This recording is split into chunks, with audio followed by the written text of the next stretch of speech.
आप सभी भाई लोगों को मेरा नमस्कार। YouTube channel Devansh Hindi classes में आपका हार्दिक अभिनंदन है। मैं JR Meena, Vinayak PG college Mahua, Hindi assistant professor. देखिए, आज हम जिस बात को लेकर चर्चा कर रहे हैं वो बात है आपकी BA पार्ट फर्स्ट ईयर के जो स्टूडेंट हैं उनके लिए लाभदायक होने वाली है, क्योंकि सेमेस्टर प्रणाली पहली बार राजस्थान यूनिवर्सिटी में पहली बार BA part first year, BA part हो, BCom हो चाहे BSc तीनों के लिए ये कंपलसरी कर दी है। तो थोड़ा सा लेट आने के कारण ये चीज़ें बच्चे नहीं समझ पा रहे थे कि सेमेस्टर में कौन सा क्या रखा है, लेकिन अब सेमेस्टर डाला है, समय भी 3 महीना 3.5 महीने निकल चुके हैं। अब देखिए, पहले आपकी जो कंपलसरी सामान्य हिंदी थी, तो सामान्य हिंदी में 2 पार्ट थे आपके। तो एक तो व्याकरण खंड का था, एक आपके गद्य और पद्य का था। तो गद्य पद्य जो है वो 50 नंबर की बुक थी, और एक क्या थी आपके सेकंड सेमेस्टर में जो है ये गद्य पद्य को सेकंड सेमेस्टर में रखा है। पद्य इनके अलावा जो व्याकरण खंड है उसको फर्स्ट सेमेस्टर में रखा है। तो फर्स्ट सेमेस्टर का जो सिलेबस था, क्या आना है, कैसे इकाई में बांटा है और कैसे प्रश्न आपसे पूछने हैं, वो सारी चीज़ें उनके नंबर में आपको एक वीडियो बना ली है, उसको मैं डाल दूंगा। उसके बाद में आपको ये वीडियो भी आपके पास पहुंच जाएगी। तो थोड़ा सा आप भी ध्यान रखें और शेयर, लाइक और सब्सक्राइब जरूर कर दें। तो देखिए, समझिए, BA पार्ट फर्स्ट ईयर सामान्य हिंदी है, चाहे वो BCom है, चाहे BSc है, चाहे वो आर्ट है। सभी BA पार्ट फर्स्ट ईयर वाले जो है ना, उनको सेमेस्टर प्रणाली लागू हो चुकी है। तो यहाँ द्वितीय सेमेस्टर लिखा है, वहाँ तो द्वितीय सेमेस्टर में क्या है, साहित्य में क्या आता है, और गद्य और पद्य दोनों साहित्य के अंतर्गत आती हैं। प्रश्न पत्र आपका कितना है, 40 नंबर का है। पहले 50 का होता था, लेकिन 10 नंबर का आंतरिक मूल्यांकन अलग से जोड़ दिया, तो 40, 10, 50 वही क्रेडिट कर दिया है आपका। ठीक है, तो आपको जो प्रश्न पत्र करना है एग्जाम में वो 40 नंबर का है। आंतरिक मूल्यांकन के 10 आपको कॉलेज की तरफ से मिलेंगे। तो आपको थोड़ा सा हर चीज़ समझनी है। तो देखिए, अंक का जो विभाजन किया है, प्रत्येक जो खंडों का विभाजन है, कितने हैं, 3 खंडों में विभाजन किया है। 3 खंड हैं। अब देखिए, खंड ए में क्या दिया है, क्योंकि आपकी बुक है तो खंड M के अंतर्गत प्रश्न संख्या 1 पूछेगा आपसे। प्रश्न संख्या 1 पूछेगा जिसमें क्या होगी, अति लघुत्तरीय प्रश्न, छोटे वाले अति लघुत्तरीय प्रश्न होंगे, जिसमें संपूर्ण पाठ्यक्रम का मतलब है कि आपको गद्य से भी पूछेगा, आपसे पद्य से भी पूछेगा। जो क्वेश्चन है उनकी संख्या कितनी है, 12 प्रश्न पूछे जाएंगे आपसे, छोटे वाले अति लघुत्तरीय। प्रत्येक प्रश्न का अंक का विभाजन कितना किया है, 1/2, अर्थात आधा नंबर अंक का विभाजन। तो 12 का आधा 6, तो 6 नंबर का आपका 12 छोटे क्वेश्चन आएंगे जो आधे नंबर के रखे हैं। तो 12 क्वेश्चनों का कितना हो गया, 6 नंबर आपके हो गए। और खंड B के अंतर्गत प्रश्न संख्या 2, 3, 4, 5, 2, 3, 4, 5 खंड B। तो ये क्या है, से प्रसंग व्याख्या, क्योंकि आपका साहित्य का है, गद्य पद्य है, तो 2, 3, 4, 5 से प्रसंग व्याख्या होंगे आपको। प्रत्येक इकाई से 4 व्याख्या है, तो 4 इकाइयों से 1 व्याख्या हो जाएगी। समझ लो आप। उसके लिए आंतरिक विकल्प का जो है वो भी आपके पास रहेगा। तो प्रत्येक का जो व्याख्या है आपकी वो कितनी दी है, 3.5 नंबर की दी है। तो 3.5 नंबर गुणा 4, 3.5 नंबर गुणा 4 कितने हो गए, 14। तो 14 6 कितने हो गए, 20। तो A और B जो खंड है वो 20 नंबर का है।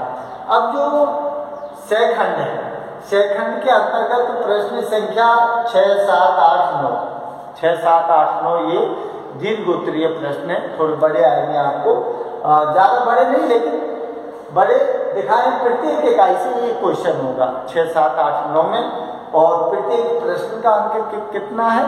5 अंक का है। और इकाई कितनी है? 4 में से 6 के number, 7 number, 8 number, 9 number, 4 question हो गए। प्रत्येक इकाई से एक आएगा और प्रत्येक प्रश्न का अंक विभाजन कितना किया? 5। संख्या कितनी हो गई? अंक कितने हो गए? 20। तो 14, 6, 20 और 20, 40 नंबर। 40 नंबर का प्रश्न पत्र है जो आपको हल करना है। उसके बाद 10 नंबर जो है लास्ट में लिखे हैं वो आपको आंतरिक मूल्यांकन होगा।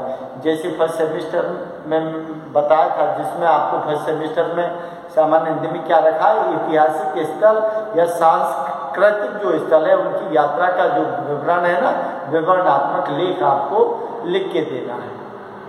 समझ लो आप? तो ठीक उसी प्रकार यहाँ आंतरिक विकल्प जो मूल्यांकन है उसमें क्या है वो चीज़ मैं आपको बताऊंगा।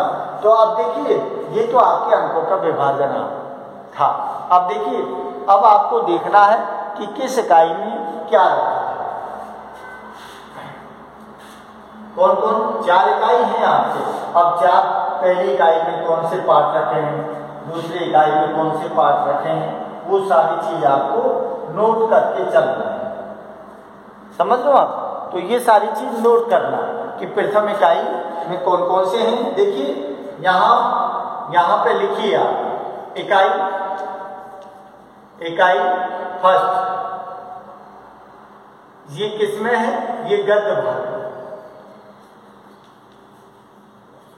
भाग। इकाई फर्स्ट और 2, फर्स्ट और सेकंड इकाई किससे संबंधित है? आपके गद्य भाग से।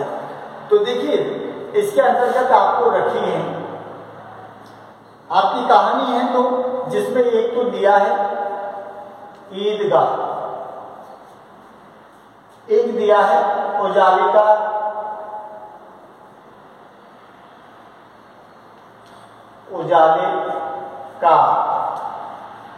मुसाहिब, उजाले का मुसाहिब। एक दिया है नाखून क्यों बढ़ते हैं, और एक दिया है आज भी खड़े हैं ताला, आज भी खड़े हैं क्या है? ताला। ये 4 इकाई 1 में ये 4 पाठ हैं आपके, जिसमें 2 कहानी है। कौन सी है? ईदगाह, जो किसकी है? मुंशी प्रेमचंद की। उजाले का मुसाहिब, ये चैप्टर नया है जो विजय दानदाथा लेखक है, जिसने एक चाटुकारिता संबंधित चीज को आधार मान के प्रजा से सेवा कराने की जो बातें की, पुरानी 8-10 साल पहले चल रहा था, उसको अब सिलेबस में डाला है। तो नाखून क्यों बढ़ते हैं, यह आचार्य हजारी प्रसाद द्विवेदी का है।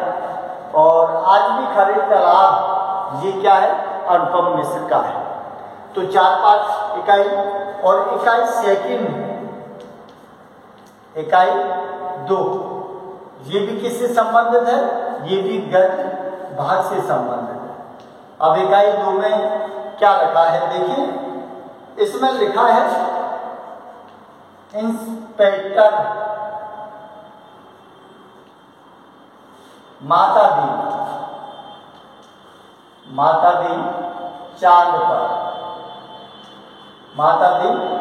चांद पर, ये किसका है?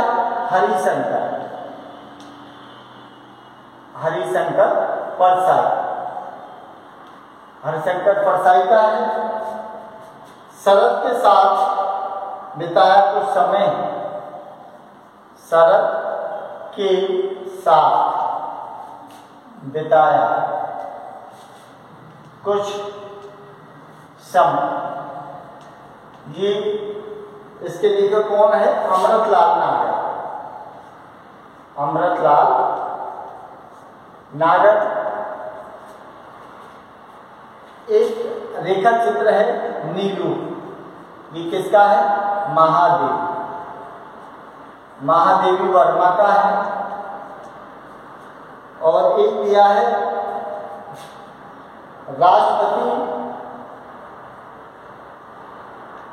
राष्ट्रपति राधा कृष्ण। राधा कृष्णन से भेंट ये कौन है? रामधारी सिंह दिनकर। रामधारी सिंह दिनकर ये गद्य भाग में है। तो देखिए, इंस्पेक्टर माताजी चांदपर हर्षंकर परसाई का एक व्यंग्यात्मक लेख है, निबंध है व्यंग्यात्मक, जिसमें शासन व्यवस्था पर व्यंग्य किया है। पहले ये भी चलता था, विजयदान दाता के उजाले का मुसाहिब भी चला था, इनको फिर से दोबारा एंट्री दी है। और ये लिखा है शरद के साथ बिताया कुछ समय अमर का नागर का क्या है? संस्मरण है। ये गद्य की विधा संस्मरण में दिया है। नीलो रेखा चित्र है। और ये क्या है? ये डायरी रामधारी सिंह दिनकर ने राष्ट्रपति राधा कृष्ण के विषय में एक डायरी लिखी है, उसके विषय में दिया है। अब देखिए इधर कबीरदास इकाई क्या है?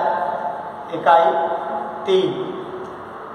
इकाई 3 जो है वो अब पद से हो, पद भाग, क्योंकि गद्य पहला एक इकाई दो इकाई दोनों गद्य से संबंधित है, और ये पद से इकाई 3। इसमें दिया है कबीर ग्रंथावली। कबीर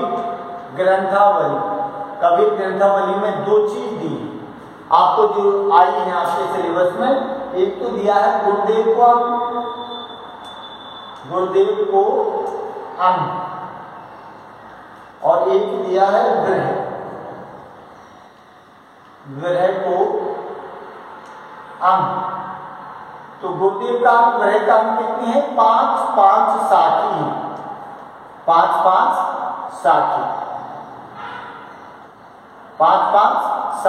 साखी का मतलब दोहे। इसका मतलब 5 दोहे तो गुरुदेव के अंग से लिए हैं, अर्थात गुरु की महिमा अनंत अपार है, उस गुरु का महत्व दिया है जीवन में। और विरह को अंग, जिसमें जीवात्मा परमात्मा के प्रेम के माध्यम से मिलना चाहती है, उसका विरह वियोग जो है उसको इसमें दिखाया है। 5-5 दोहे हैं। उसके बाद में कबीरदासी हो गया। इसके बाद में सूरदास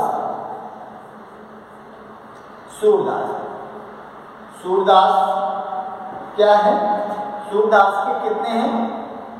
5 क्या है? 5 पद। सूरदास के 5 पद दिए हैं। और उसके बाद जो दिया है आपके तुलसीदास। तो तुलसीदास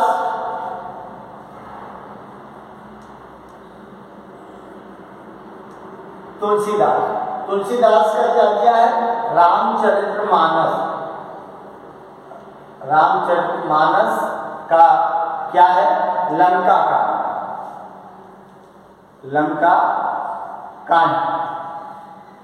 लंका कांड में से कुछ 2 पद है जो लिए गए हैं। उसके बाद चौथे नंबर पर कौन है?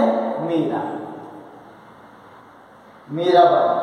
तो मीराबाई के 5 पद, 5 जो पद हैं वो किसके हैं? मीरा के। 5 पद सूरदास के हैं, 5 पद मीरा के हैं। तुलसीदास के भी कुछ पद दिए हैं। और कबीर ग्रंथावली में से 5-5 साखी दोहे के रूप में लिखी हैं, जो गुरुदेव का अंग है और विरह को अंग है। तो ये किसमें थी? इकाई 3 के पदभाग 3 में थी। अब देखिए चौथा जो भाग दिया है,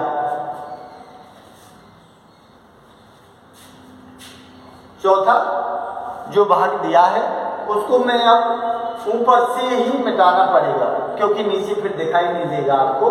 तो यहां मैं इसको क्या है जो चौथी इकाई है उसके विषय में आपको बताता हूं। देखिए चौथा जो इकाई है, इकाई जो है इकाई 4। 4 किससे संबंधित है? आपकी पदभार। और पदभार इकाई 4 में क्या दिया है? इसमें क्या दिया है? मातृभूमि। मातृभूमि ये किसकी है? मैथिली शरण। मैथिली शरण गुप्त। मैथिली शरण गुप्त के द्वारा मातृभूमि कविता है। उसके बाद क्या है? निराला की दी हुई है बादल राग 6 और वह तोड़ती पत्थर। वह तोड़ती क्या है? पत्थर। तो वह तोड़ती पत्थर इसमें क्या है? ये सूर्यकांत त्रिपाठी निराला जो छायावाद के प्रमुख कवि हैं। इसके बाद हिरोशिमा। हिरोशिमा क्या दिया है? जो पुल बनाएंगे, जो पुल बनाएंगे। साप। साप ये किसकी है? अग्नि। अग्नि छोटी छोटी कविताएं हैं। और उसके बाद में गुलाबी चूड़ियां।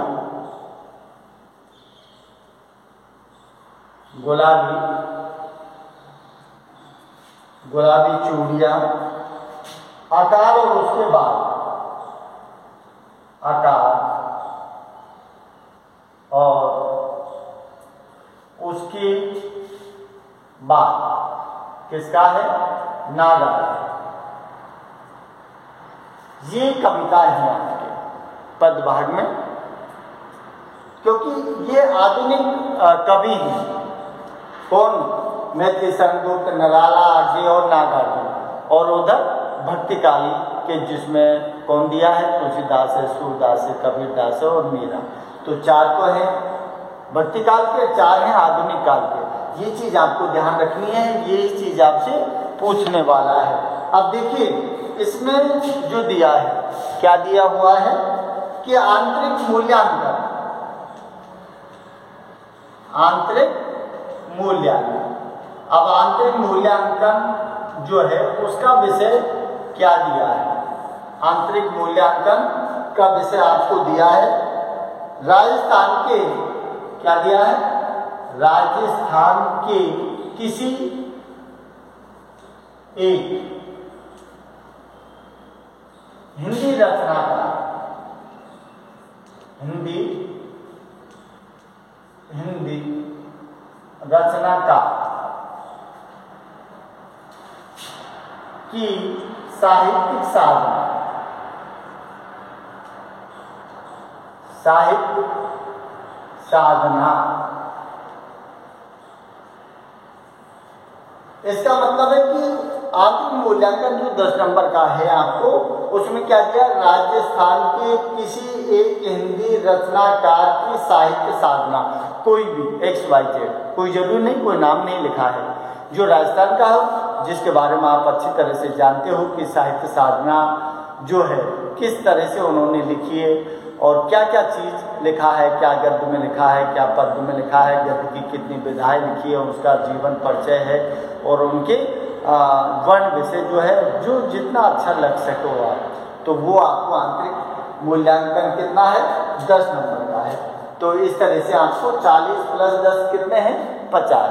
ये था आपका सेकंड सेमेस्टर, जो आपकी गद्य पद्य की बुक है 50 नंबर की थी पहले, अब वो 40 नंबर की है। 10 नंबर आंतरिक मूल्यांकन का है।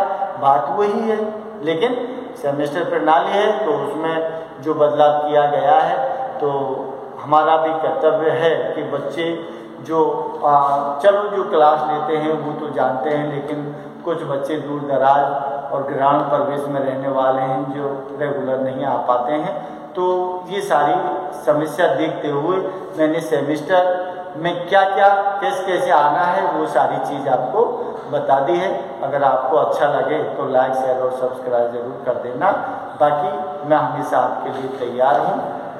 ठीक है, नमस्कार।